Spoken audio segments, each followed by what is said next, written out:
আসসালামু আলাইকুম।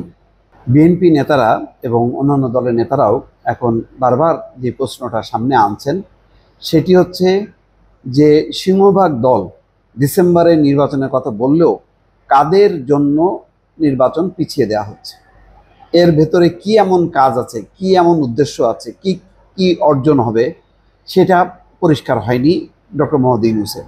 সেই কারণেই প্রশ্ন আসছে যে কাদের জন্য এই নির্বাচনের সময় পিছিয়ে দেওয়া হচ্ছে। এটা বেশ গুরুত্বপূর্ণ।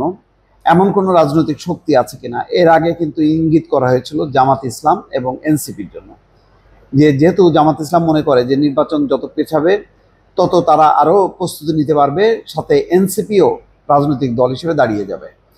ফলে যত পেছানো হবে, যত দেরিতে নির্বাচন হবে, বিএনপি বেকায়দায় পড়বে বা নির্বাচনে তাদের জয়ও একটা নিশ্চিত হতে পারে। এই ধারণা থেকেই কিন্তু এখন এই প্রসঙ্গটা আসলো, যখন নির্বাচনের সময় এপ্রিল মাস নির্দিষ্ট করা হলো।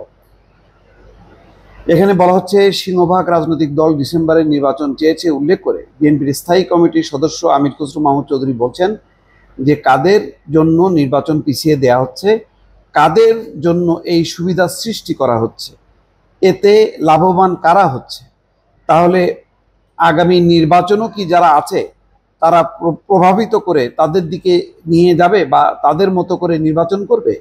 প্রশ্নগুলো উঠে আসছে। এটা হচ্ছে আমির খসরু মাহমুদের একটা কোট করা বক্তব্য। রোববার দুপুরে চট্টগ্রাম নগরে মেহেদীবাগের নিজের বাসভবনে সাংবাদিকদের তিনি এসব কথা বলেন।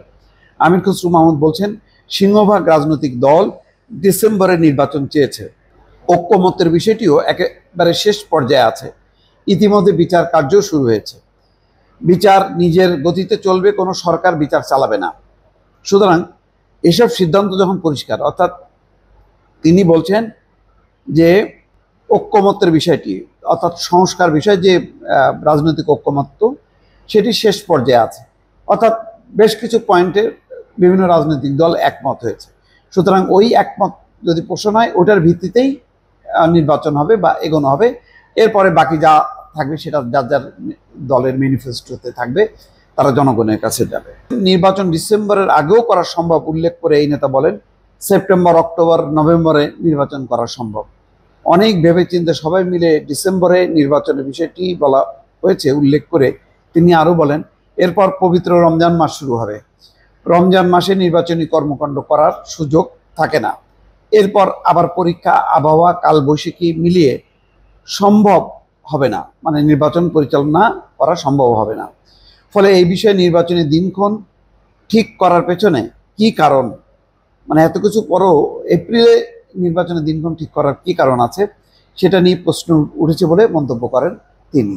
এটা একটা বিরাট দগদগে একটা ক্ষত হয়ে থাকবে যে রাজনৈতিক ঐক্যমতের ভিত্তিতে নির্বাচনের সময়টা ঘোষণা করলো, যেহেতু আগে থেকে মতভেদ আছে। আর বিএনপি সহ অনেকগুলো রাজনৈতিক দল বারবার বলছিল যে ডিসেম্বরের মধ্যেই সম্ভব, এবং তারা যুক্তি তুলে ধরেছে যে সংস্কার কতদিনের মধ্যে সম্ভব, আর বিচার তো হচ্ছে এটা ত্বরান্বিত করা যাবে কিন্তু শেষ করা যাবে না।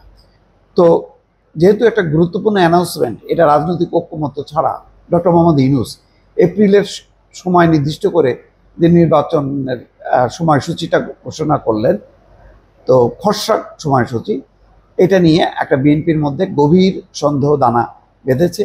তাহলে কি ভিন্ন কোনো উদ্দেশ্য আছে? দর্শক ভালো থাকবেন, আল্লাহ হাফেজ।